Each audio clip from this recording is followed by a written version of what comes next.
এবারে দেশ ছাড়লেন শাকিব খান, তাহলে কি মিশন হলিউড? ঈদুল আজহায় মুক্তিপ্রাপ্ত মেগাস্টার শাকিব খানের তাণ্ডব দেশ জুড়ে পেয়েছে দারুণ সাড়া। এবার ছবিটির যাত্রা শুরু হলো আন্তর্জাতিক অঙ্গনে। পরিচালক রায়হান রাফির এই অ্যাকশন থ্রিলার সিনেমাটি যুক্তরাষ্ট্রের বিভিন্ন প্রদেশের শহরের প্রেক্ষাগৃহে মুক্তি পেয়েছে।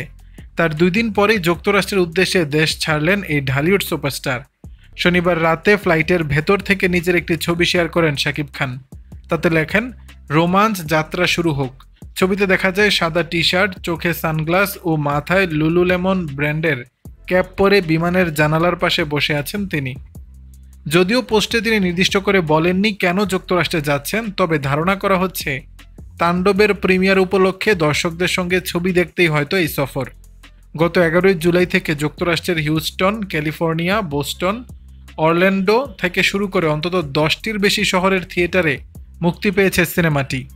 তবে এ সফরের পেছনে আরও একটি কারণ থাকতে পারে বলে ধারণা করছেন ভক্ত নেটিজেনদের একাংশ। হলিউডে কাজ করবেন শাকিব, ফের এমন কথা শোনা যায় মাস কয়েক আগে। সে সময় বাংলাদেশি বংশোদ্ভূত মার্কিন নির্মাতা আসিফ আকবর বাংলাদেশের একটি গণমাধ্যমে জানান, শাকিব খানকে নিয়ে একটি হলিউড ছবি নির্মাণ করতে চান তিনি। সে সময় তিনি বলেছিলেন, স্ক্রিপ্ট রাইটিংয়ের কাজ চলছে, শাকিব খান যুক্তরাষ্ট্রে এলেই চূড়ান্ত হবে সবকিছু। ফলে শাকিবের এই সফর ঘিরে হলিউড সিনেমায় কাজের জল্পনা আরও জোরালো হলো। এদিকে আলোচনায় রয়েছে শাকিব খানের আসন্ন একটি প্রজেক্ট। শোনা যাচ্ছে 90 দশকের কুখ্যাত আন্ডারওয়ার্ল্ড ডন কালা জাহাঙ্গীরের জীবনী নিয়ে নির্মিতব্য সিনেমায় এই চরিত্রে দেখা যেতে পারে শাকিব খানকে। জানা গেছে ছবিটি পরের বছরের ঈদে মুক্তি পেতে পারে।